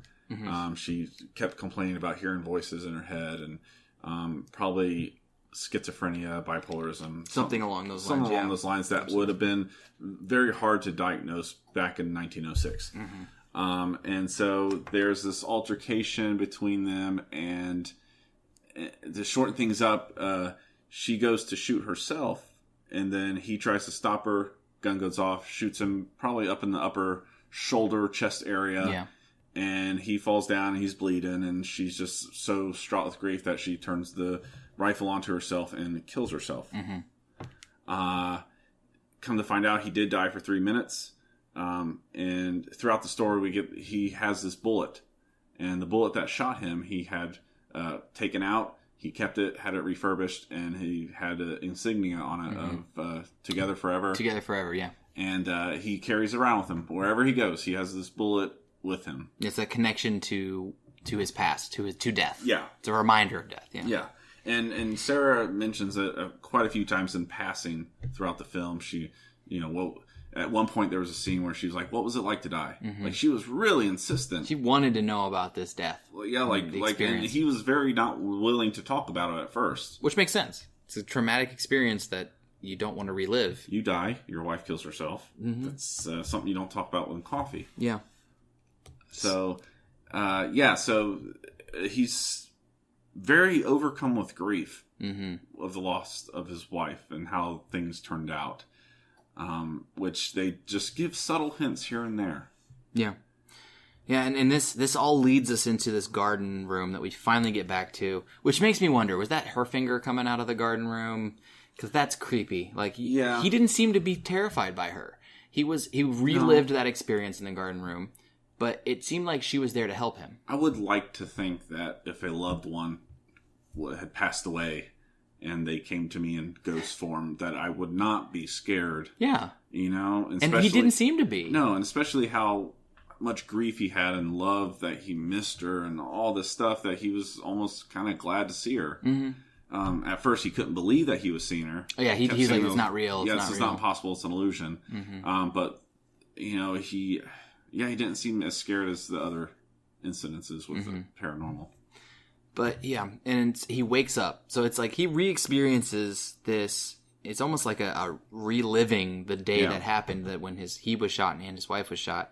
And when he wakes up from it, he's laying on the ground and he's surrounded by ghosts. Yeah. But they're not this, like, blue, creepy ghosts we've seen the whole time. They're just people who are in, like, this grayscale, but have the foggy eyes. Yeah. They all have these, foggy eyes. And he, like, stands up and they're all like, one opens the door for him. They're like, go ahead. Yeah. And so it's like, these are the good ghosts. These are the ones. But for me, I also was like, are there good ghosts? Well, because I think some of the, I got the feeling that these were ghosts that were there to be helped. So to me, that's me piecing together why they would help him. Yeah. Is because they need this house. They do. They need Sarah Winchester. They need this. This is their way to move on to wherever it is that they're going. So, and Ben's trying to destroy all that. Correct. Yeah. Yeah. So, he gets out. He gets back up to this this showroom, and Sarah's sitting, and she's got the veil back over her face, and she's like, "Sit down. He's here." While at the same point, all the nails start to come out of the boards. That was so cool. In the hallways and the doors. The nails are just popping out and falling on the floor. And so something it's coming. It's the whole scene from Ghostbusters where the containment just blows. Here they come. Oh, I loved that though. When the nails are coming out, and then so Marion's looking for Henry after the earthquake. You see that he is I'm not trying to piece this together. So Marion goes looking for Henry. The contractor, basically, he's in this room with them. He gets pulled down the stairs, and then the earthquake basically crashes some of the house on him, and he dies. Yeah. There's a lot of chaos going on during this, almost 8 to 10 minute scene. Because Marion's looking for, the earthquake happens, everything's thrown in disarray. Her son's missing. The older butler's with her. She's starting to look for her kid while the other two, Mrs. Winchester, the contractor, and the psychologist are up in the room. And so you got contractor gets pulled out, he dies. Eric gets pulled out, he doesn't die. But then that's when he goes to find. Isn't that when he goes to find the garden room? Yeah, he goes down the hallway. He's the first one that goes down the hallway, and he sees all these nails popping out, and he's like, okay. And then he realizes, he goes, instead of like, oh, I should go help Miss Winchester, he's like, now's my opportunity to go to that garden room that I keep wanting to get into. No one lets me in. The world's falling apart. Let's go check out the garden room. Well, these nails are on the floor. These nails are on the floor too. So yeah, he thinks I guess that's a way to tie everything together. Yeah. You would think that the immediate thing to do would be like, the earthquake just happened. She's cut off and she's up there with whatever it is. Time out. I'm going to go down this garden room and inspect it. I need this. Yeah. Which ultimately is a good thing because it helps him. But and if you look at it and you're like, you basically are just letting this old lady die. Yeah. But no, it works out in the end for him. But it's when Marion comes down that hallway later, a little bit later, and all of the she walks past him. All of the boards have fallen off, but the doors are all shut. She walks down the hallway, and then she hears something. She turns around, and all the doors are open like 6 inches, a foot. And then you hear it's the Ben voice, that southern drawl voice that says like, be free, my brothers. And you're like, oh, that's creepy because he's there, but she can't see him, but she can hear him. And these are bad ghosts. If they're still locked up like this, they lock them so they can't get out. So these are bad ghosts, and you're like, oh crap. And it's again, that was one of those, hey, you didn't need to see the doors open, but to see them shut and then they're all open, that's creepy. So we have that. And eventually then Dr. Prince gets back up to the room. He gets, so it's this garden room, and one of the war chief actually looks over and just like looks directly at an axe. And so he's like, okay, I guess I need to grab this axe. And he goes back to that room, the staircase leading to the ceiling, and busts it up and crawls through it and is like, hey, I'm here now. I'm here to save you. And it's the showroom again. Yeah. Which I was like, okay, that kind of makes sense. I mean, I get it now. It seems kind of forced, but I was like, okay, that's where it leads. Gets to the showroom, and this is where you're like, okay, this is this climactic, the room's falling apart. He's got the gun because he's like, oh, he's afraid of something. She was calmly sitting there. Yeah. I'm getting ahead of myself. All right. Yeah. She was just calmly sitting there. She had the veil over her face. Nice little table sitting there, and she's like, please come over, sit down. And it's like, dude, I just busted my ass getting up here. And there's all this stuff going on, and she's like, he's here. He's in the room. We forgot, too, before he busts through the floor, one of the ghosts, a slave, drops 13 nails on the step ahead of him. And then he grabs the nails, which and goes was kind of a disturbing image. That was one of the ones that, like, I was talking with Jordan on the way home, and she's like, that one upset me on a level that wasn't supposed to be ghost story upsetting. Yeah. But that was. It was a kind of a disturbing. Like, I would have really liked to have seen the backstory. I wanted that one. Yeah. I really wanted that one.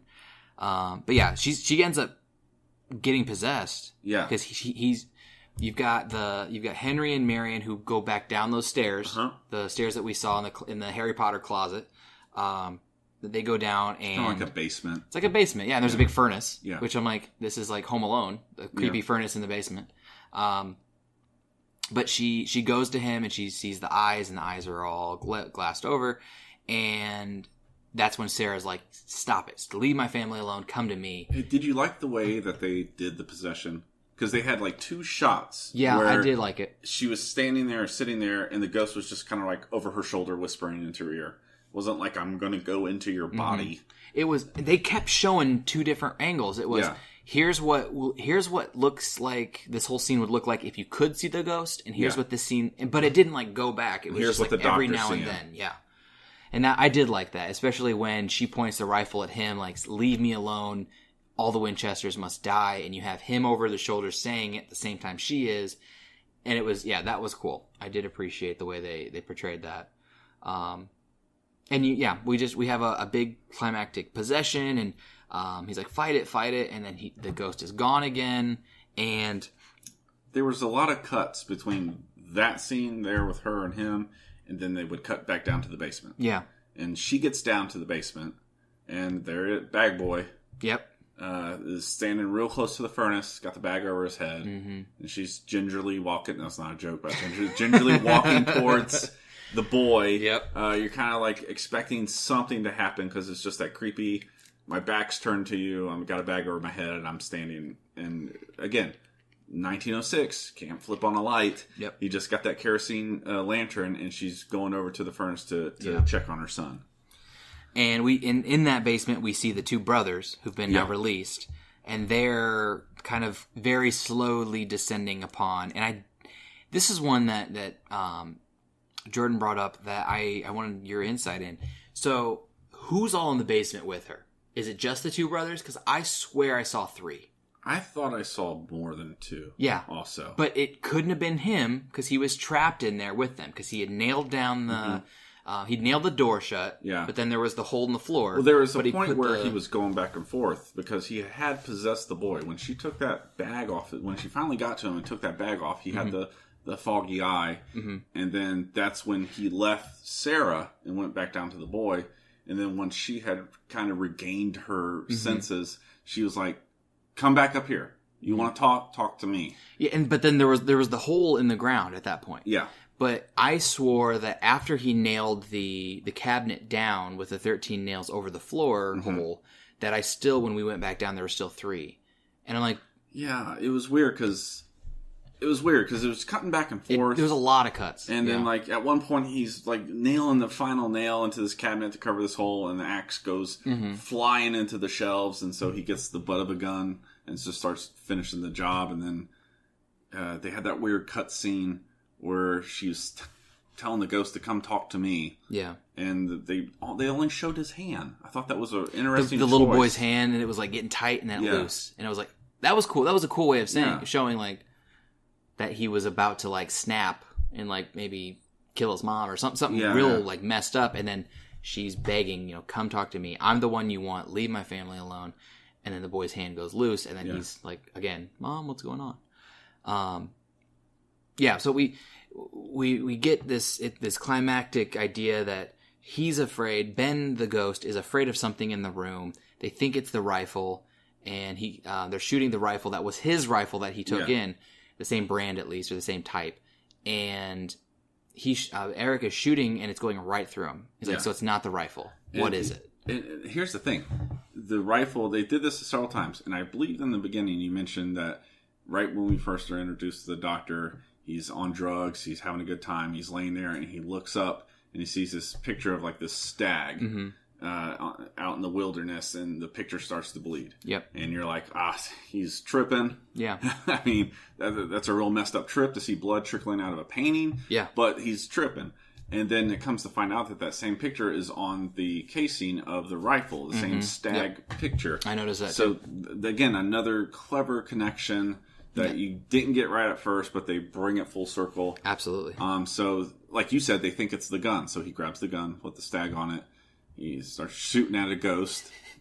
Which I'm like, come on. What are you going to do with that? Yeah. And nothing's working. Yeah. Nothing's working. He doesn't know what's going on.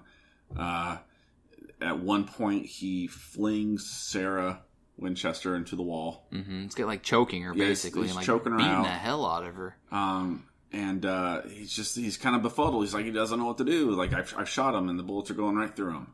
Mm-hmm. And then they cut back, and the mother and the son are still in the basement, and you get this sense that the two ghosts, the brothers, are just like kind of inching closer towards them. Mm-hmm. So they're trying to set up this whole importance of you got to wrap it up quick. We know an end is coming. Yeah, you know an end is coming. These ghosts are just slowly but methodically inching closer and closer to the mother and the boy, and the mother has this revelation of like, I'm not going to be afraid. Mm-hmm. I'm not going to let fear take me over. I'm a protector. I'm a mother. It calls back to their conversation before Henry goes missing before shooting. Yeah. Doctor kind of talks to her and says, "Look, you gotta. This is how you deal with fear. Mm-hmm. It's just an illusion."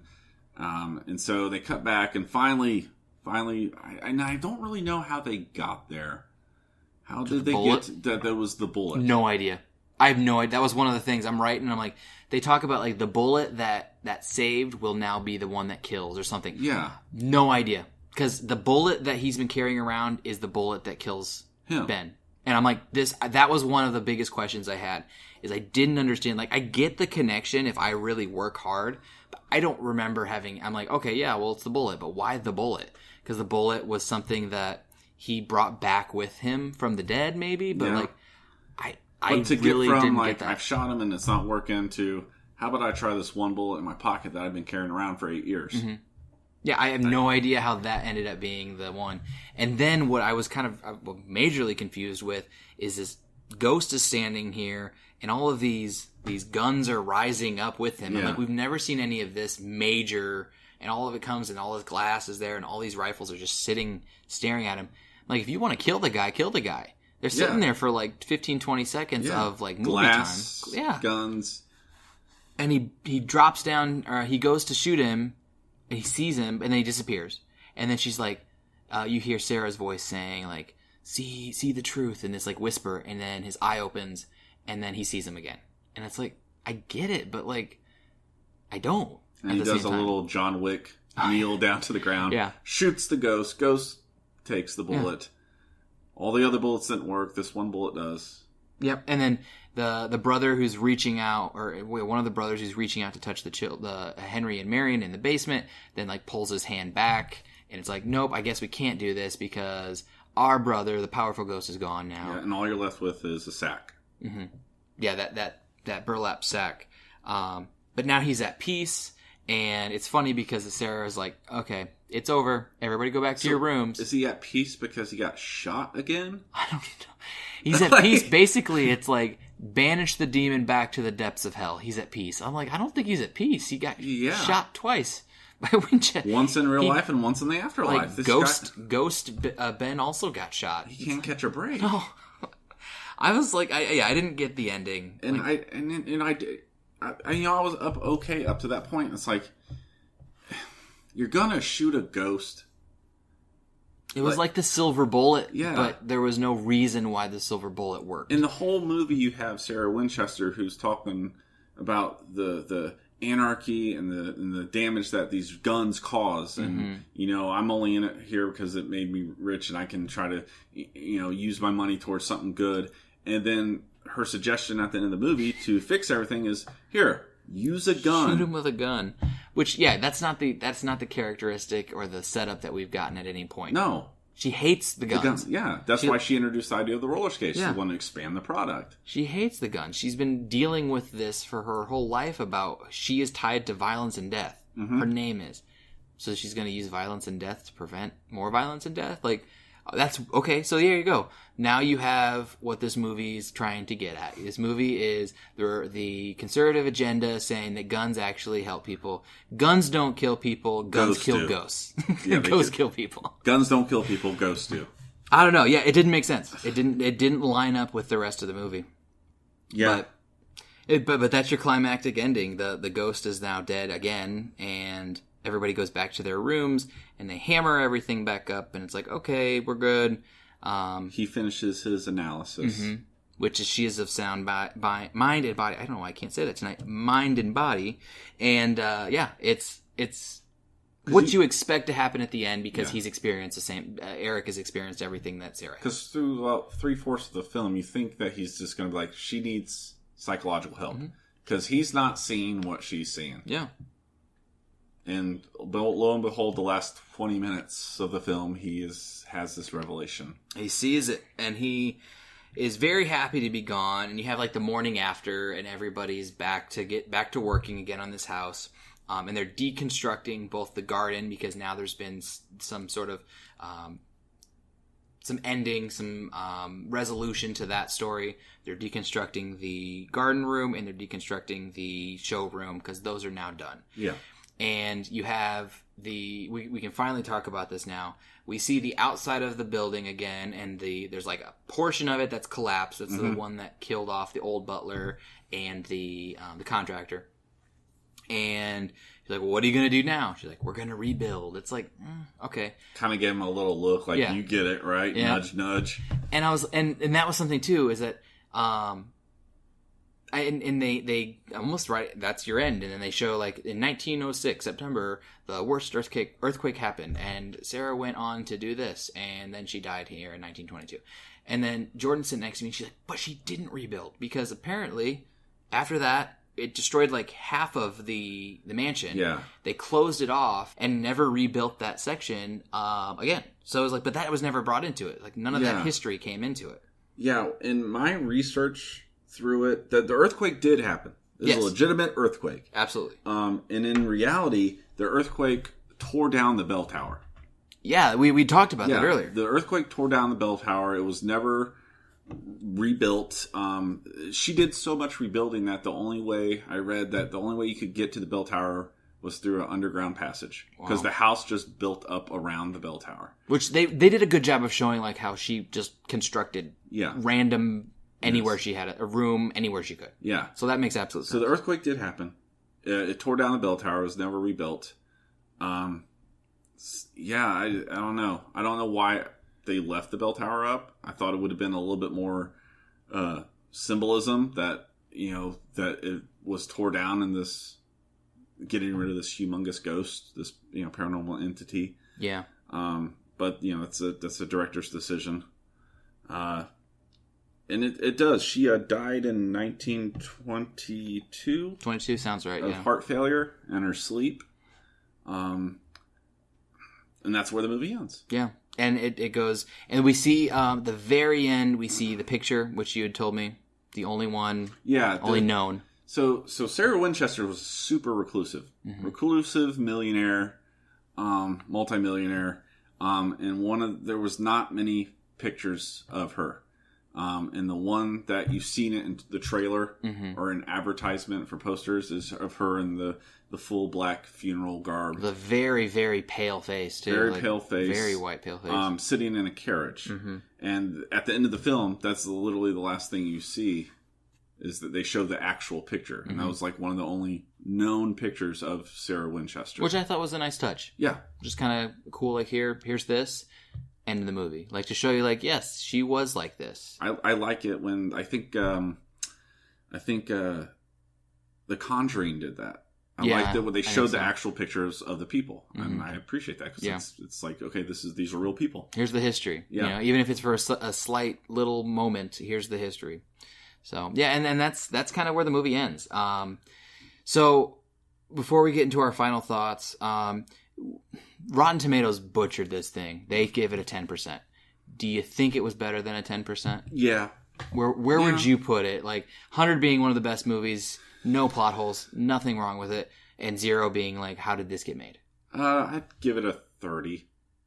30%. Yeah. It's a good date movie. Yeah. It's a good date movie. I know this stretch of time that we're in here now between, like, the holidays and the Oscars. It's rough. It's rough for really good movies to be out there, until we get to the spring and May and all the big blockbusters. It was good.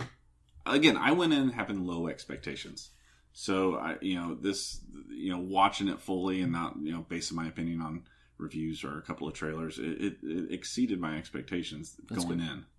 All right, so with that being said, final thoughts, and then let's give our ranking scale. I think there's the easy ones of saying, like, oh, Winchester rifles. Nah, we're not going to go that route. We're going to go on your ranking scale of 1 to 5, creepy ginger kids singing lullabies.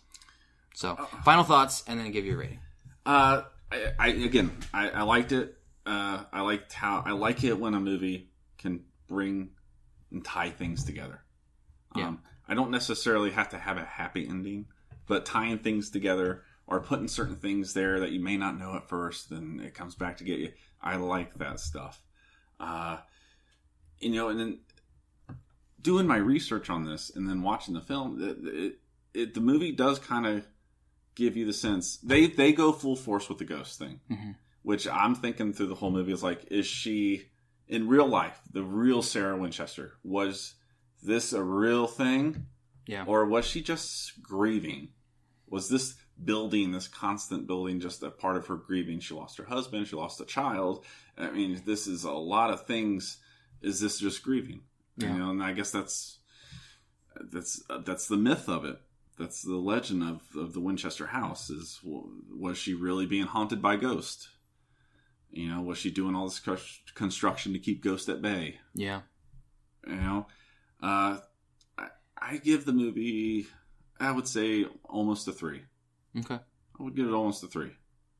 Again, going in, I probably thought a 1.5. Yeah.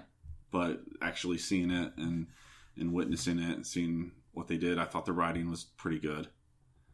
There were some funny moments in it. I don't know if that meant to be funny. Exactly. I don't know if there were a few, but there were some where I think everybody was kind of laughing. One of my favorites was after the kid in the crawling up the stairs. Dr. Prince shuts the door, gets out of there, and then he laughs. It's kind of one of those, yep, you got me. House, you got me. He's freaked out, but he's like, nope, that's not yet. And that was, it wasn't meant to be funny, but we were kind of in the same boat with him at that moment. Nope, I don't think so. We're not going to keep going there. Any horror movie that can sprinkle in funny moments without it being over the top. Yeah. I appreciate. Yeah. Yeah, my final thoughts would be that my expectations were pretty low after this morning when I found out some things. I said to myself, Helen Mirren in a scary movie is going to be great because she's not going to attach herself into anything that she doesn't want to. She's Helen freaking Mirren. She can do what she wants. She can do no wrong. I believe that she attached herself to this story thinking it would be more biographical because I don't see her in this movie. I just don't. The movie that ended, the one from beginning to end, the final cut, that's not a Helen Mirren movie. So I kind of was a bit turned off by that overall. It was not the worst scary movie I've seen. It could have been so much more. So the lost potential, I think, is what really disappointed me with it. But it wasn't that the movie itself was bad. It just wasn't as good as I think anybody want it to be because of the rich history behind this and so many different routes they could have gone with it. I think, again, as we talked earlier tonight about this whole concept of trailers giving away too much, a lot of the movie was given away in these two or three trailers. So I think that, honestly, end of the movie, I give it a 1.5. After our conversation and kind of pulling out some more of these, oh, hey, I didn't think about that. I'm going to bump it up, but not nearly as high as you. I'm going to give it a 2. A 2 out of 5 creepy ginger kids singing a lullaby. Just because I think that the fact that it lost so much potential, it hurts it in my eyes. Yeah. But if you like scary movies, I recommend going to see it. It wasn't one that you are leaving what the hell just happened? What was that? It was good.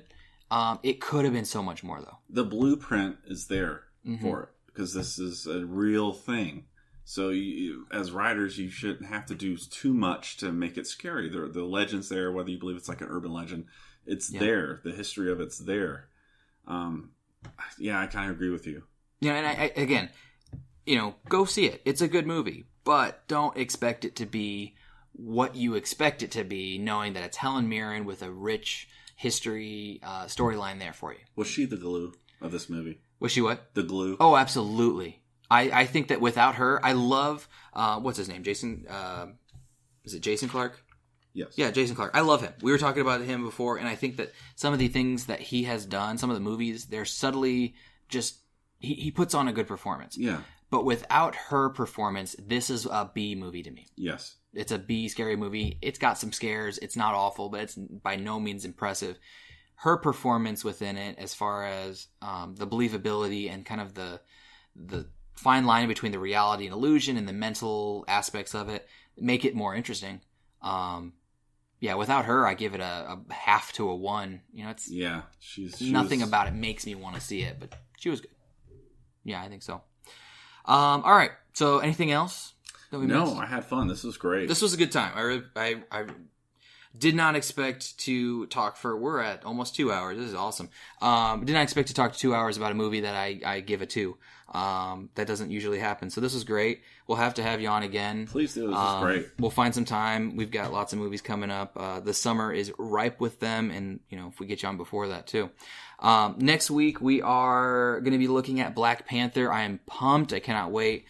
This is probably the biggest Marvel movie as far as what the critics are saying for a while. They're even saying this is better than Ragnarok, which I loved. Maybe since Civil War. Probably. It's a long time coming, and I think that everything that I've heard about this movie so far from the initial screenings have been that people are going to love it. It does everything you want it to do, and Marvel's their track record recently has been pretty phenomenal. So I'm excited for it. And have a new friend of mine on. He's excited for it too. Quincy's going to be on with me, so we'll be talking about that. This is actually, you guys are listening to this episode on Valentine's Day, so have a happy Valentine's Day. Treat your loved one to a nice night. Take them out for dinner. just please, for the love of all things, don't take them to 50 Shades Freed. It's just let's all stay away from that. Comes full circle. Oh man, there we go. So as always, if you have any cool ghost stories and you want us to talk about them, you can always reach us at Drive-In Eventide on Twitter, or you can email us. Same thing, driveineventide@gmail.com. Want to hear what you guys thought about today's episode, as well as if you have any ghost stories that you want to share. They're always good for a story, and just kind of share what happened to you, because we all have something weird that's gone bump in the night before. But again, Ben, thank you very much. It's a good time. Good times, man. Good times. All right, everybody. We will see you next week. Until then, drive home safe.